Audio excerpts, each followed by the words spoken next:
We are on day 7, and Detective Nathan Duncan with Chandler Police is up. And I have to say, I'm just starting with before lunch, but I get the feeling that the state isn't going to rest today like they thought they might. They have so much information with this man. He was also originally supposed to be there yesterday, but he was sick. He's feeling better, obviously, if he has appeared today. He goes through his credentials. He has written many digital search warrants in the past. He learned of the shooting at Lori's house from the radio. He went to the scene and he got assignments. He saw Alex Cox from a distance, but didn't see. Oh my God. In my notes, swear to God, I wrote Sarah Boone instead of Lori Vallow. By the way, there's a 2.5 hour long Sarah Boone video I came out with this morning. Gotta check that out. It's very interesting. It goes into the sidebars, but I can't believe I typed that. I'm not editing it. That's hilarious. He worked with Detective Coons, and they had to wait for the search warrant. This witness got the 911 call time wrong in his report, but that's now corrected. So there was a mistake in his report. It's fixed. Maybe Lori will try to harp on that. Alex Cox made the 911 call. He explains the process at the crime scene we've heard before, with things like Lizard Q and the main room being empty and taking photos. It looks like Charles had put his hand over his chest after being shot because he got blood on it, but there wasn't blood around his hand. They loaded up an image of Charles previously submitted. They talk of lack of damage to the mirrors. This witness saw the bat. A lot of corroboration happened with previous witness statements. Basically, for a while, he's just repeating everything we've heard. A lack of blood drops around the house, only a small amount of blood on the faucet in the kitchen. This witness was the one responsible for making the gun safe. The gun case had an extra 2 magazines. Alex Cox's health savings account is brought into evidence. The witness didn't know Alex Cox had an injury to his head at the start. They carefully checked the gun for blood, though, because if you were hit with a bat and then grabbed a gun, there might be blood evidence expected to be on that. The serial number showed Alex Cox owned the gun. This witness was present when Charles Vallow's body was present at the scene. This witness actually cleaned the blood under Charles and found the damage on the floor. A lot of this, as I said, is just things that were repeated before, which is good. This is a new day. It's a refresh for the jury on the basics, start of the day, and it shows the detective stories are consistent, which can be compared to Lori. Witness did not search Charles Vallow's rental car, and Lori Vallow had it all day. The witness came back on the case June of 2022. And my question is, will Lori knock on the door again regarding why he came back on? She's done that previously with witnesses. This witness, I am sure, this witness reviewed Charles Vallow's phone extraction, so I'm sure Lori is listing out revenge tour questions. This witness also went through the iCloud. Witness noticed interactions between Charles and Lori had a change in interactions after June 27, 2019. So there was a change in how they acted after June 27, 2019. On that date, Charles found an email that was sent to Chad and was claimed to be from Charles. Charles saved a copy of that email to his iCloud. Charles hadn't used email with any... Charles hadn't used the email address that was associated with, basically. Charles texted Lori Vallow about the emails. Charles Vallow contacted Chad Daybell and his wife after knowing about this email. The email address that the email had been sent from had a search warrant also executed, and the witness verifies an affidavit from an account from Google and information. The same name of the person subscribing to it was Karen Walker. So the email was from Karen Walker. The email address said it was for Karen Walker, the person that signed up. And the phone number didn't trace back to a Karen. That's actually wrong. It did trace back to a Karen, but it traced back to Lori Vallow. That account was opened April 21st while Lori and Charles were in Houston. Lori Vallow objects to publishing due to relevance, but it got published. Yes, Lori, please complain to the manager of the trial while they're calling you a Karen because you named yourself that. Okay. You gotta find humor where you can when you're covering some of these dark cases, right? Like, you gotta do what you can to get through it. I know some people don't like jokes like that. Some people do. But you have to. You have to, especially if you cover them repeatedly like I do. I mean, this is a convicted child murderer. Don't forget what's behind me. What's behind me is a convicted child murderer smirking, leaning against a car after her husband was shot. And she's angry that the email she sent named Karen got into evidence. We take the entertainment where we can. They showed timestamps and IPs. The email Karen was using to invite Chad Daybell to Houston. They show the email. They also show another email from Karen Walker email to Chad Daybell. But now it's not from Karen. Now it's claimed to be Charles Vallow himself, talking about wanting a ghostwriter and preparing for the People conference that Lori Vallow was a part of. They ask for Chad Daybell to come out and write the book. This is the email that had Charles Vallow contacting Chad and his wife. And I put here, we are knocking on the door that, where's Chad's wife? Where's Chad? Why aren't they talking here? Why aren't they witnesses? The jury has to be thinking they're going to be testifying. Charles Vallow began confronting Lori and Chad about the affair less than 2 weeks before he was killed. It's such a tight time frame. Charles at this time was in Houston, and Lori Vallow was in Arizona. After finding this email, the next time Charles saw Lori was when he was killed, which is something I've never thought about. I've never thought about this. Charles Vallow sees this email, and then very next time he's in front of Lori, he's dead. Search warrants were done on Lori's iClouds. They found evidence of flights of Lori and Chad together. Witness saw text messages between Adam Cox and Charles Vallow. They read some messages previously submitted between them. The final message from Alex Cox was read after noon, which is after Charles was dead, while Lori Vallow was in possession of the phone. There's additional evidence Lori and Alex Cox went through Charles's phone. Verizon provided Alex Cox images associated with the Alex Cox account. There's an image of another phone that is Charles Vallow's phone, and it has timestamped after 2 p.m. You can timestamp it by 2 p.m. by looking at Charles Vallow's phone clock. Let me explain this. So basically, this isn't a screenshot of Charles's phone. This is a image of the phone, right? So it's an image of the actual phone taken by another phone. And so you can see the clock on Charles's phone. So, let's try to make that clear. Lori knew the pin to get in. Alex Cox sends those images to Lori Vallow after. Submission of iClouds that belonged to Lori Vallow. Explains how they knew it was her. It included photos of Charles Vallow and Lori's wedding. Lori objects relevance, but it's submitted and published. Yes, object again, Karen Walker. They show Lori getting the photos of Charles's phone. Charles Vallow was dead on the floor at best 45 minutes before 911 was called. If he lived for 2 minutes, which is about the max after being shot, 45 minutes after dying, 911 was called. But Alex called Lori 3 minutes after she left the house with Charles's phone.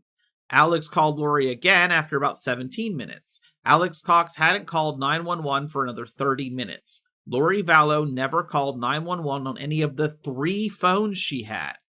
They show that Adam called Alex Cox about saying that his house was staying at his house, and it was answered. You can see Adam did try to reach Alex when he arrived. A text message from Adam to Alex.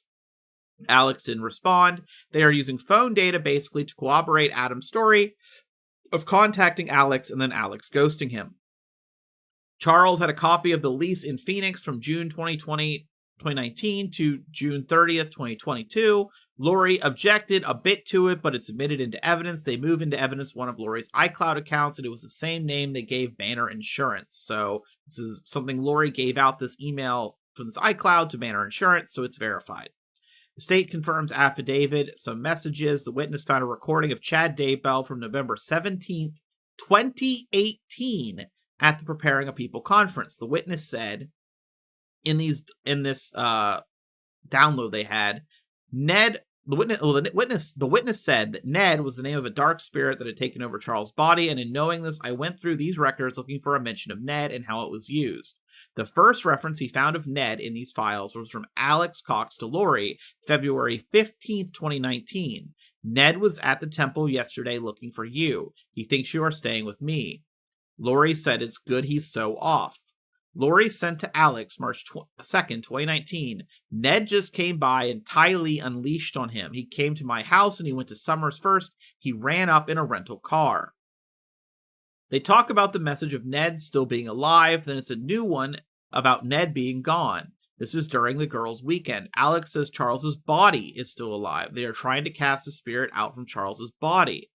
One of Lori's iCloud accounts was made after Charles contacted Chad and Tammy Daybell about the affair. The newer account had photos of the change of beneficiary life insurance form. Witness verifies evidence to be submitted. One of the images that was sent to Buddy. Someone named, not Buddy, Bubby. One photo is banner life for Charles, showing Lori as the primary beneficiary. Then it's a photo of a computer screen. It was a change to Kay Woodcock. This confuses me because Lori was asking about Charles's laptop in the hotel. I wonder if it doesn't look like in the screens that they stopped off and took photos of it, but when did she take this? I want to know when she took this and what computer she took this photo on. They got a search warrant to find out who Bubby was. Bubby was Chad Daybell. They even got an audio recording of a business of Chad using that phone number while contacting that business. It's all admitted into evidence. They went through many, many text messages between Lori and Alex. He confirmed the Be Like Nephi messages and talking of going to Social Security. He saw talk of people being Z's due to association with Charles. More admissions into evidence. It was Lori giving Alex her address. Lori Vallow to Alex Cox. She said, so the plot thickens. Call me when you can. Followed by getting sleepy.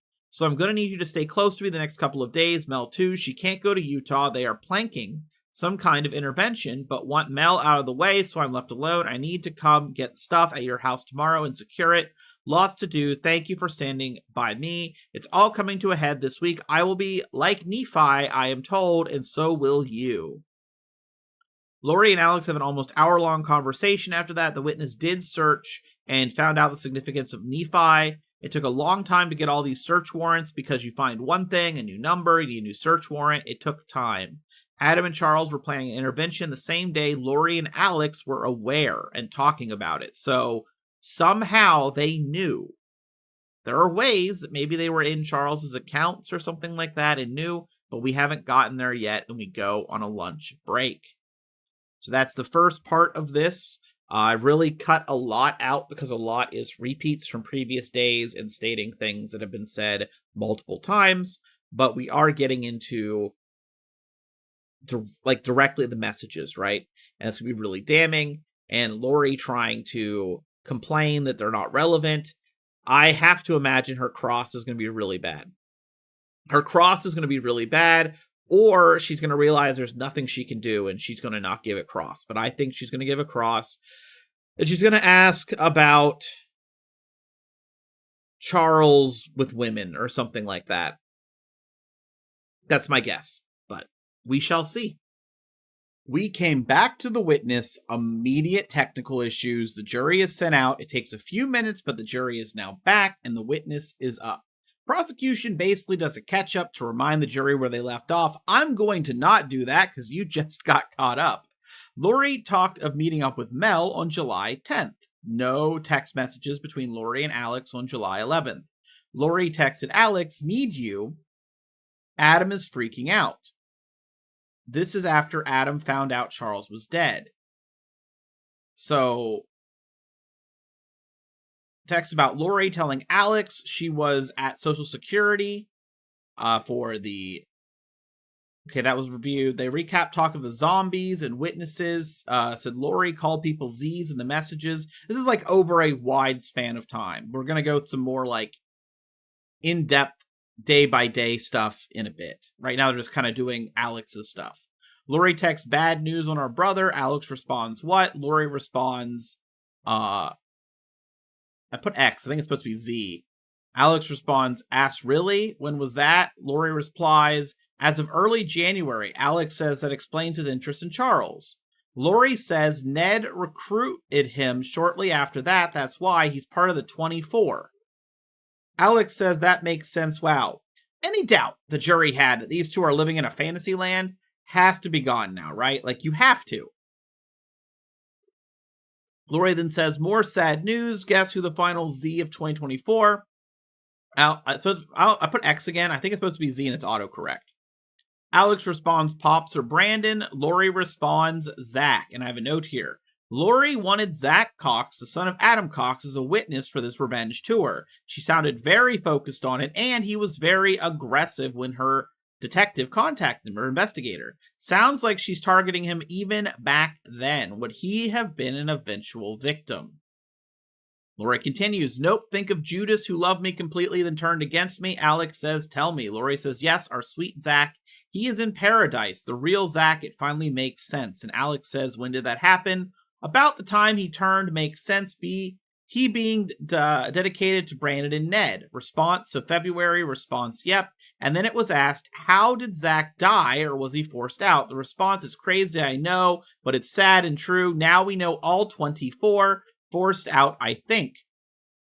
Imagine being on the jury and seeing this delusion for the first time so plainly in text. Like, sure, we've seen a little bit of it, but this is so far. Imagine if Lori tries to bring in Zach as a witness and berates him in front of the jury when they know this is what she said, right? Alex says with his anxiety, he wasn't strong enough to fight back, with Lori responding, I have an immediate flashback now to Lori talking about Tylee's anxiety medication. The jury has to be all in at this point. I don't know how this doesn't grab your complete attention, especially when we're getting so many parallels. More talk of Z's exist, anyone working with Charles being equally dark. Next is text about Lori Vallow to her sister Summer. They are admitted and they make it clear that Zach is Adam's son, just in case the jury doesn't know. They're probably keeping notes.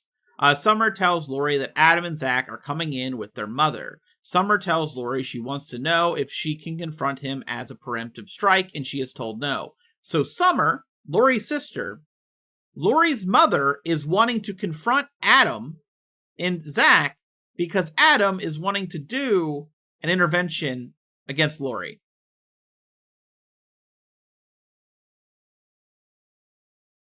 Well, guess what? If Lori wants to bring in any of her own family members for her side, jury is going to know quite a bit right now. Lori told Mel to stay and not to go to Utah, but she did it anyway. Summer says that Zach and Adam went to see Spider-Man. JJ left his bracelet and ukulele. I believe that was at Summer's house. Summer offers Lori to stay at her house, and she will lie to her brother to hide Lori. So Summer gives her an out, right? Summer talks of Adam, waiting for Alex to text him. Adam stayed with their parents. Summer texted Lori on the 11th, the day Charles died, and Lori didn't respond. Lori had an out. Lori could have hidden at Summer's place and didn't do it. And she used her family. Lori, without their knowledge, used her family for the plot that she's accused of. Melanie Boudreau is being discussed in how she is in messages and the need is being discussed in how she's in the messages and the need for her not to go to Utah.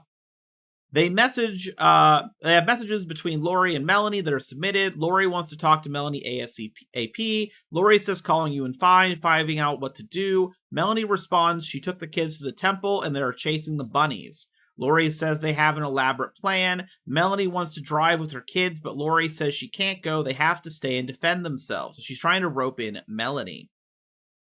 Melanie says she will pretend to be sick but go to the gem, temple, and lunch. Melanie is getting direction from Lori. Melanie asks about Adam and Charles coming in, and they are coming that night. Melanie talks about having the kids and pretending to be sick again tomorrow. Lori is giving Melanie a mission and telling her to miss the wedding she's supposed to go to. So Lori is so demanding. Literally miss a wedding to be here for the death of her husband, I guess. Well, the shooting of her husband. Lori and Melanie, which Melanie at this point, there's nothing to indicate she knows that's where Lori is going with this, right? Like, they aren't saying that, but Lori is. I'm really glad that Melanie didn't go with her kids and they end up possibly witnessing something. Because we know what happened to the other kids that were the witnesses. And we know what Well, we know who the trial had. Well, she has a trial about in June, too. Lori and Melanie discussed meeting up. Lori already knew that Melanie was no longer needed the night of the 11th, which would be after Charles died. So before what actually happened on the 11th, Lori was telling Melanie that she wouldn't be needed that night of the 11th. So Lori, for some reason, seemed to know everything would be done by then. Melanie is doing this to distract Brandon. Melanie asks, will you clear me? Lori offers a blessing. Melanie says she will head over on July 11th, the date of the murder. Melanie says Zach is at her place. He acted like he was coming to get his mail, and he told Brandon Adam is in town. Brandon acted like he didn't know. Zach doesn't know if he was moving in with Adam. Melanie later sends a message saying she can fly out at 9 p.m. tonight and back Saturday morning. At this point, Charles is already shot by Alex Cox. Not everything is saved in iCloud, and he had to cross-reference with phone records. Chad's records show Lori and Chad messaging between each other that morning of the shooting of Charles Vallow before it happened. There was a call after Lori's interview to Chad, and there was a call again. There were actually 3 total calls that night. After, there were multiple calls the day of Charles's death, but we don't have what they were about. Kind of what I need to get to there. The witness noticed Lori and Chad were in a romantic relationship. He couldn't find open and romantic messages between them before Charles's death, but could right after. Chad wrote a romantic story about themselves, calling them James and Elena, and I put a note, maybe I should do a video reading that. I think it was put into evidence in the other cases, and I saw it. The message also included conversations about people like Adam, Brandon, and Ned. The state moves to submit evidence. Lori objects relevance, but it's admitted. So basically, I know I kind of fumbled what I was trying to say there. Chad and Lori weren't openly flirting in their messages, at least that were saved. Remember, some things weren't recovered, so we don't know for sure. But the things that were saved didn't have open flirting. Then the day of the shooting, Lori multiple times throughout the day contacts Chad, and then we move into very quickly, open romantic love. They weren't very good at hiding anything. 2 days after Chad asked how did Adam and Brandon find out, Lori told Chad, my mom, because she was so mad she went off on Brandon. Imagine that. Lori's mom yelled at Adam after Alex Cox shot and killed Charles Vallow. Chad asked did he have much to say in his defense. Lori says he was very defensive and tried to justify everything, but my mom kicked him out and said she would never talk to him again. She's dramatic. I have other words I would use. And then Chad says, also I learned that Raphael is deeply, crazily, madly in love with Lily, something like that. He wants to vanish with her to another world. This is them using different names. This is about Chad and Lori. This is them being open about their relationship. There's a message saying, I love you so much. You are my greatest desire, my best friend. Now on with the story. They show part of the story, and it shows lots of calls and love messages. Chad says, I have been clearing the Houston house. I have removed the darkness he caused, and I have gotten the vibrations up to 200 light, making progress. I love you. So you're wondering, well, what happened to the Houston house? It was all cleared out according to Kay. Well, we know who did it. I don't know if that was public before. Charles was considered dark. More affirmations of love. Cheek to cheek, loin to loin. Talk of being naked, also returning to a car. More of that love story that continued until Chad needed a shower. Multiple texts of love. Now we have Lori learning she isn't the beneficiary of the life insurance policy. Blaming Ned for doing it, Lori still gets the $4,000 a month from Social Security. There's a problem here. There's a big problem here. Lori is saying that she's going to get $4,000 a month from Social Security July 18th. She didn't go to the office to set up the payments involving JJ until August.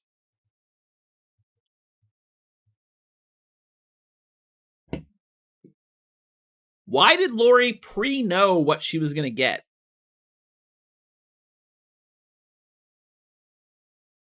I would say alarm bells for the jurors are understatement here. And now that Charles is dead, they just become open with texts and calls. Now, in her contacts, there was also a name called Melanie 2. That was linked to Chad Daybell. Because, oh good, what does this story really need but another Melanie? One of the emails even attached a photo of Chad Daybell. Romantic discussions for many of the emails. Both Chad and Melanie 2 talked about life insurance. Photo of Chad Daybell shown from Melanie 2 account. Lori called it a spear through her heart that she didn't get Charles's life insurance. He didn't leave anything for JJ. He did, Lori. He did. You could have just given JJ to Kay. You went a different route that you're convicted on, but 100% that's what Charles wanted to have happen. Man, it is so depressing. Because Charles thought something might happen to him, right? I don't think Charles realized something was going to happen to JJ and Tylee.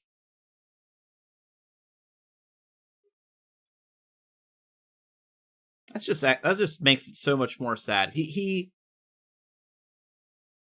tried everything he could. He even prepared for his own death. But he underestimated the evil of Lori and Alex and Chad. She wants to check Charles's email to see who it was changed to, and the photos that were previously shown had the change. So that's where she got the photos from. The police gave the laptop to her and she took photos. Chad tries to give Lori tips to try to get the money by suggesting the signature was forged, that Lori's signature was forged. But Lori has to explain that that's not how that works, that he can do it himself. Talk of bringing down the Gatatons, especially Brandon. And they asked about this. I don't think the witness could explain it, but if there's someone who's Mormon in the jury, they know. I Googled it, and this is what it came up. In the Book of Mormon, the Gataton, or whatever you pronounce it, robbers were a secret criminal organization that thought to destabilize society through murder and plunder. They were known for their secret oaths, conspiracies, and their goal to overthrow the existing government.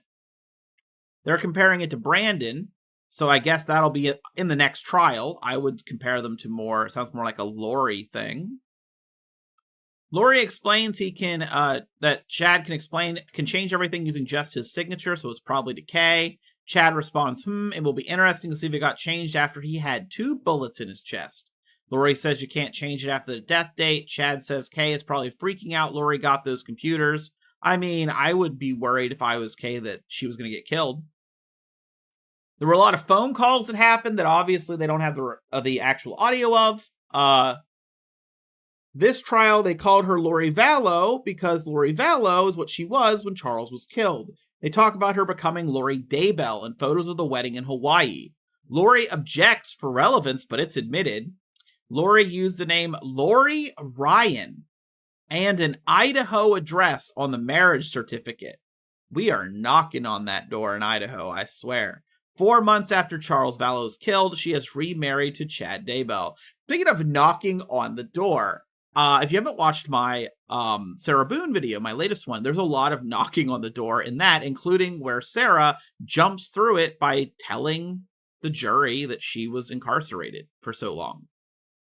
Definitely, I think that the Sarah Boone video is long. I think it's worth it.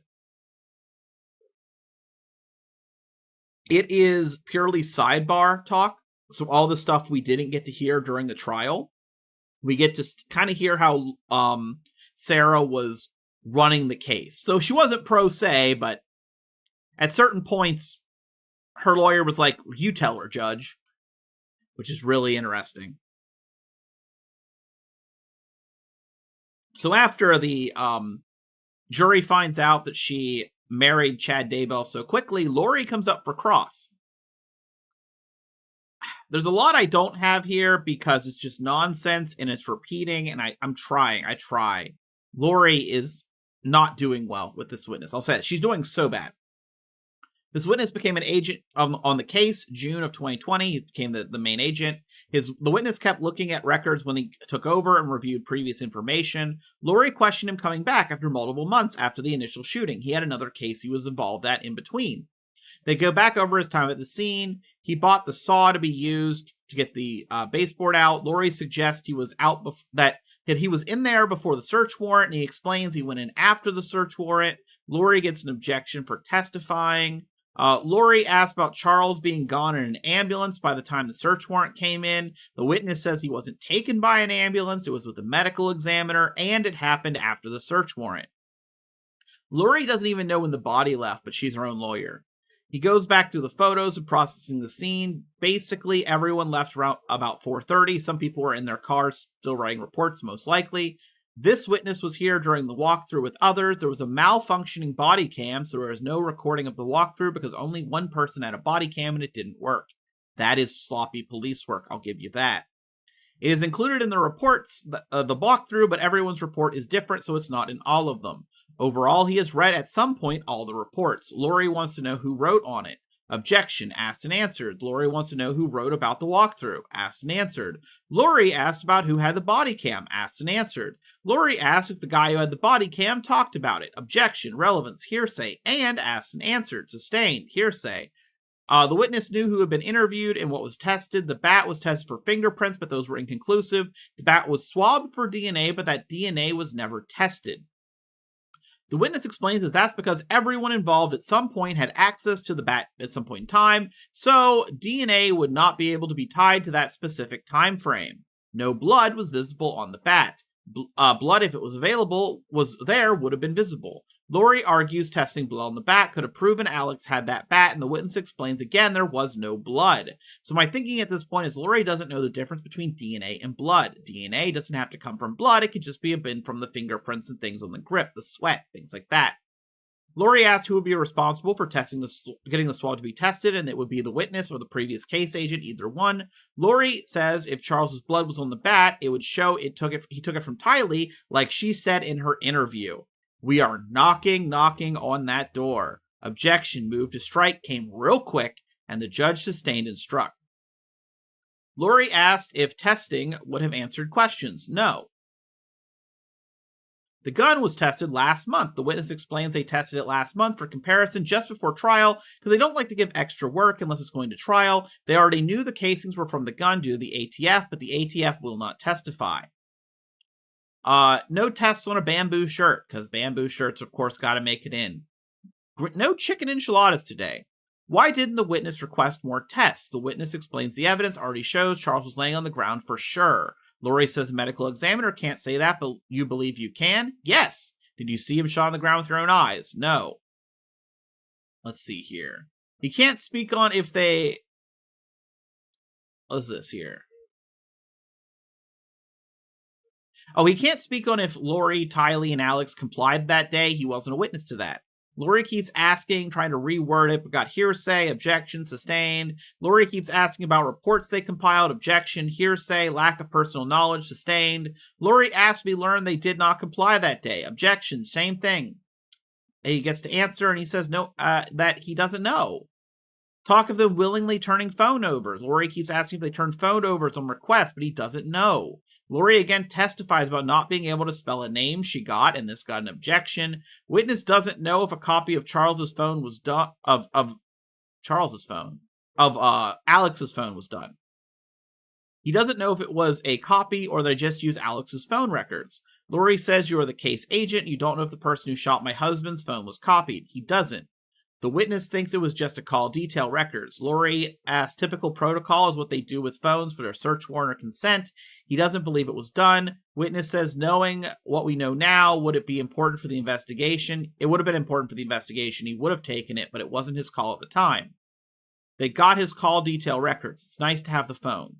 Lori asks if he would call not extracting the phone an oversight by the previous investigator. Objection, speculation, sustained.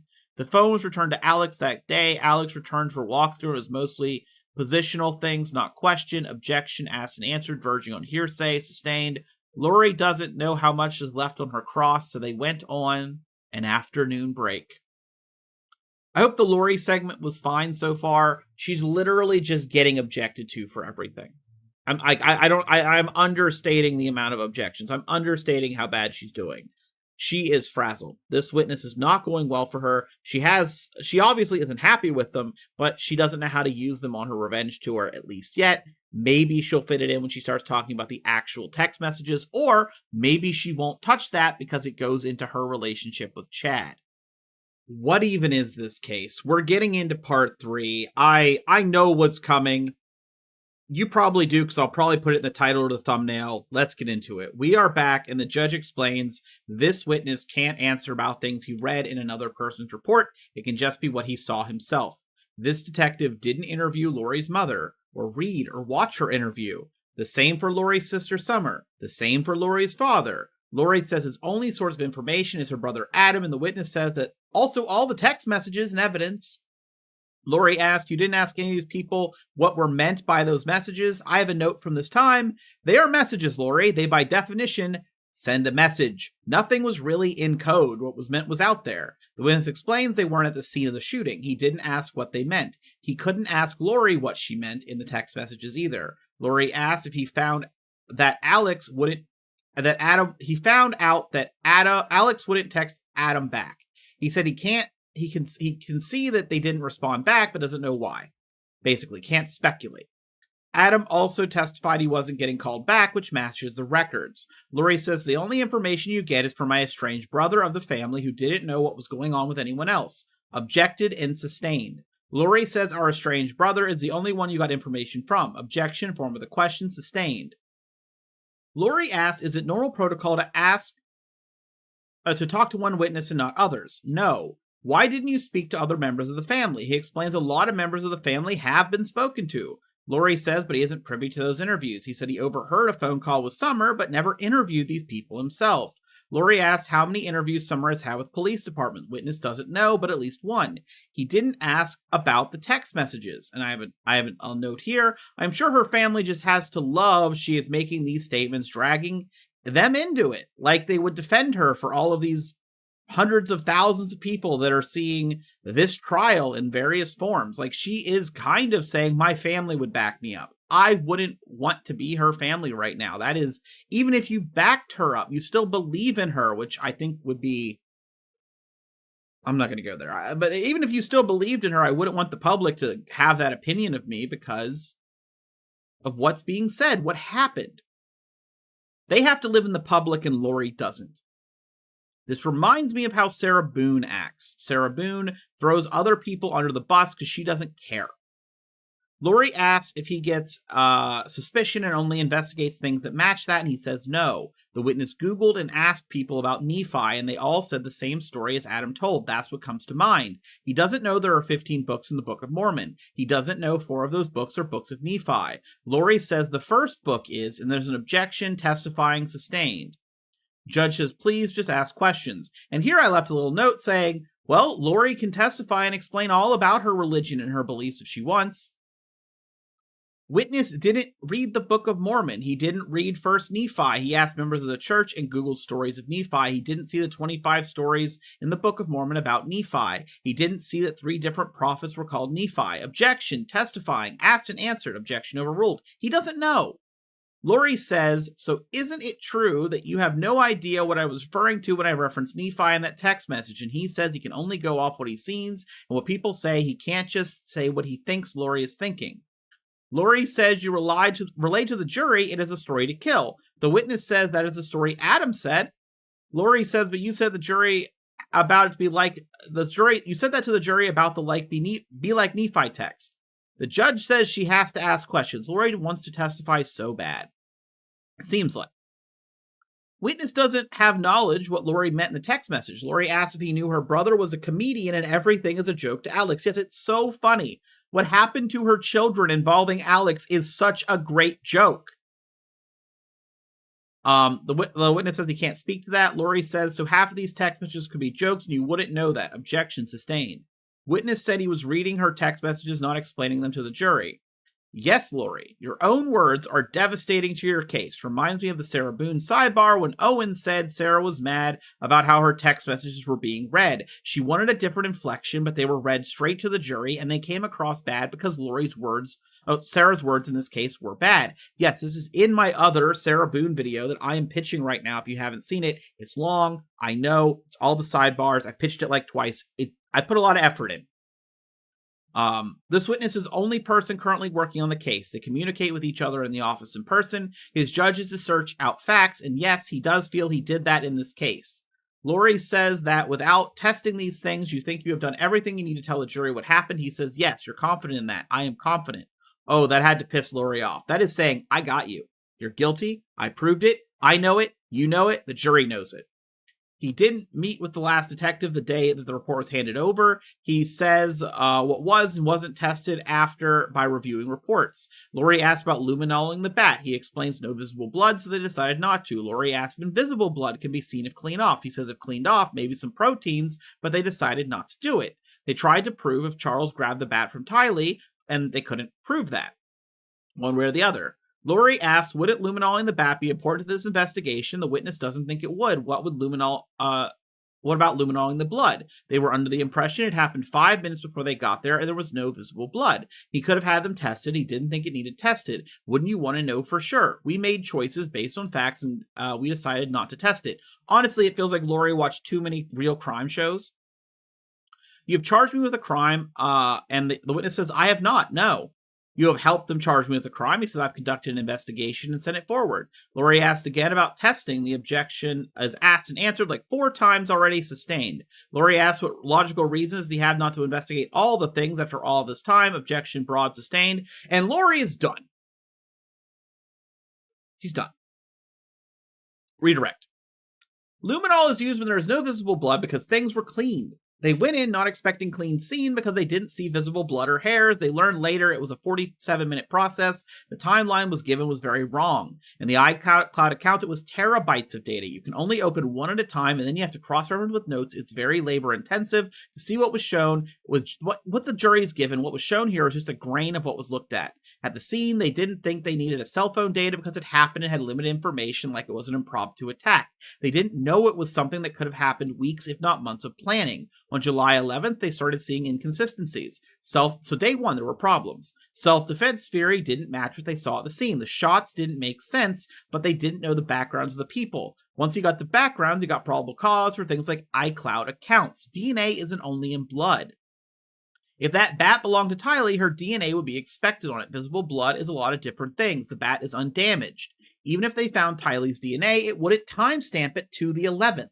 The body leaves with the medical examiner. The medical examiner didn't see the defect at the scene that was shored. This witness saw a wound in line with that mark on the floor. The other Cox family members weren't at the scene. The witness was present when Summer and Janice were interviewed as potential witnesses for the defendant.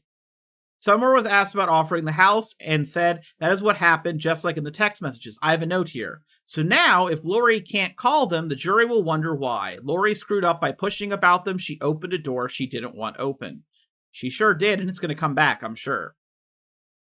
He didn't know what Ned meant at first. He had to ask others for information. For Nephi, he heard from Adam. It was Googled, and he spoke to multiple members of the LDS church at random to see if there was another story that he was known for. The others spoke like Adam. The scene didn't match what they were told, and it took all these records to put things into context. It took months to go through it all. After all that investigation, it was turned in.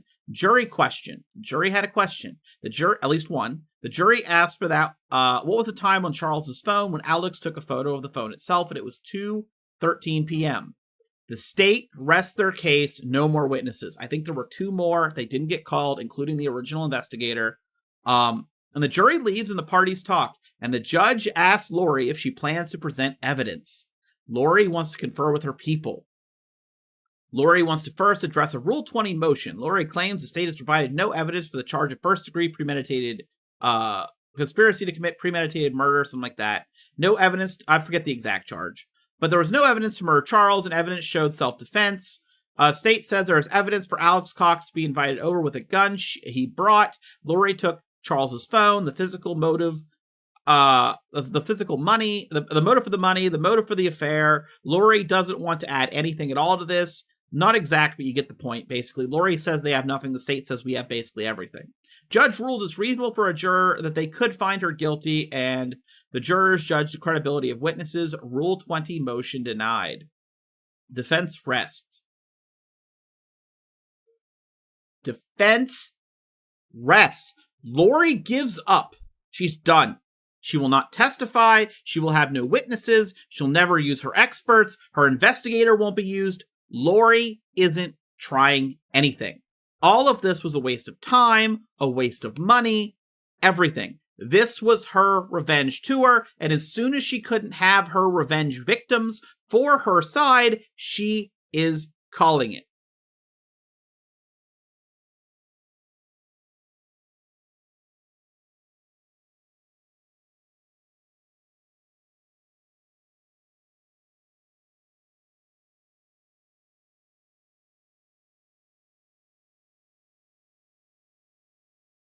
There's more. There's more. The state says they'll have over an hour for closing statements. Lori just says hers will be less than that with a bit of a tone. I think Lori's basically going to go up. They didn't prove it. I didn't do it, and sit down or something. It sounds like Lori's going to do like a 2 or 3 sentence statement just from the way she words it to me. The state requests they start closings Monday just to avoid a rebuttal going over. I'm going to be honest. I will talk about this at the end why I didn't like that. Personal reasons. Judge still wanted tomorrow. The state repeats they asked for Monday, but we'll do it tomorrow. And the judge responds with an Lori says she hasn't gotten to go over jury instructions, so they will do that tomorrow. The jury doesn't have to come in. The judge decides. Jury doesn't have to come in tomorrow. The judge says he has to verify that for sure that Lori is resting, because if not, that will change jury instructions. Lori will let him know tomorrow. The jury has to report Monday, not tomorrow, and they will finalize jury instructions tomorrow. Okay, so here is why. I mean, first of all, I wanted to see Lori testify, right? I think we all did. I think we wanted that spectacle. I feel happy that witnesses don't have to be subjected to more Lori. The family doesn't have to be subjected to her statements except for her closing, which I really think is going to be short to the point. Personal wise, why I was like, of course, Lori. Of course, Lori. Tomorrow is a game release that I was like planning to start late.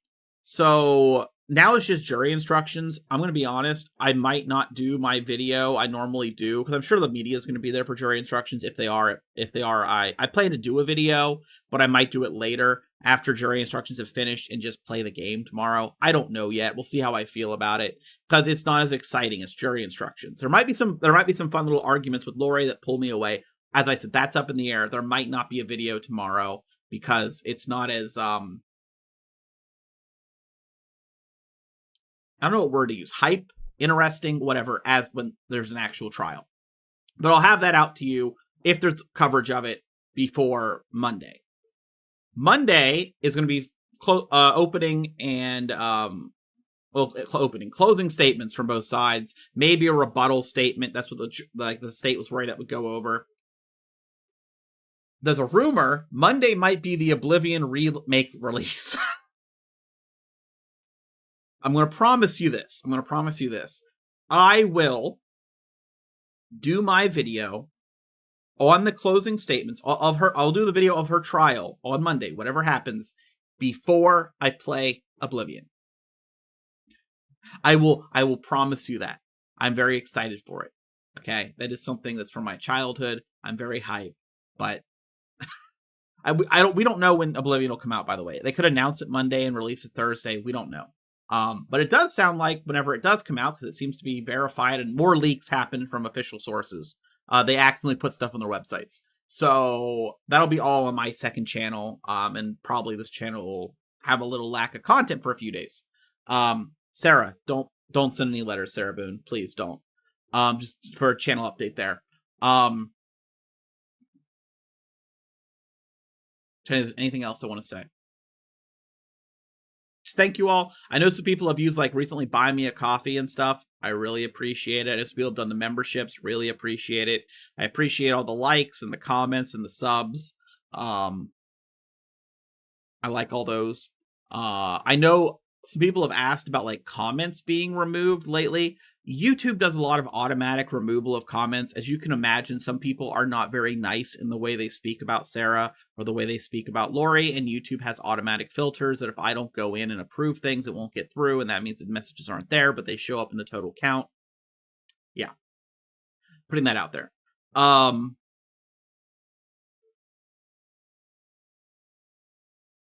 I really think Lori's closing statement is going to be almost nothing. I really think her closing statement is going to be almost nothing. And I think,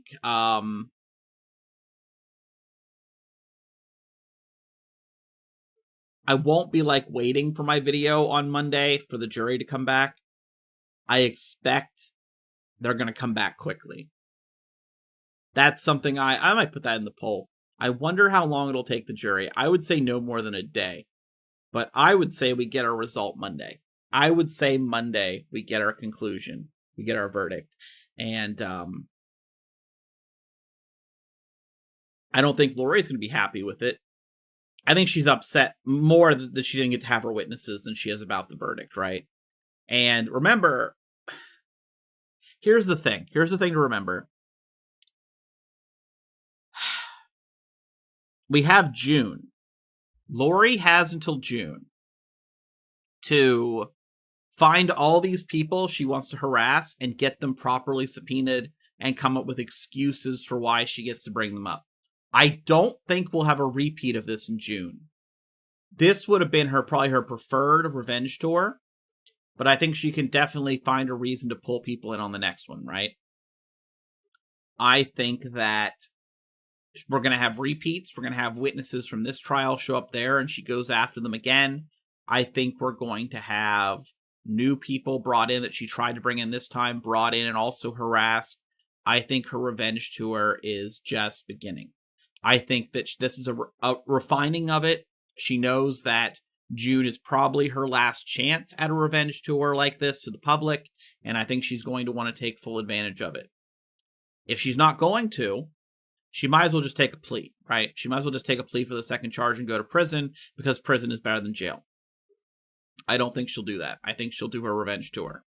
I think, if anything, the anger she couldn't have the witnesses in this case will make her want to have even more witnesses in the next case. But we shall see.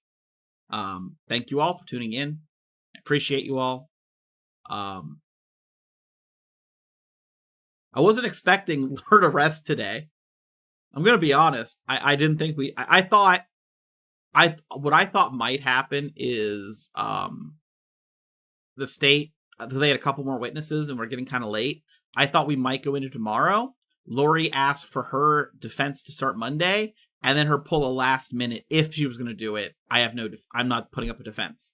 And just like spring it on people and screw over the whole system and have the jury have to go home and do the jury instructions then and all that. I thought maybe that would be the case. I really did. I think it probably would have been the case if the state hadn't ended today. But the jury has to be wondering why they're going home. I don't think they're told that the defense isn't putting on a defense, right? Because they can't be told. They can't be told because the judge isn't 100% sure yet. Lori will tell them tomorrow. So the defense is probably going home. Why are we taking tomorrow off? And they're going to be blindsided Monday. Okay, here's no defense. We're going into closings. I hope we get some jury interviews. I really do. I think today was devastating for Lori.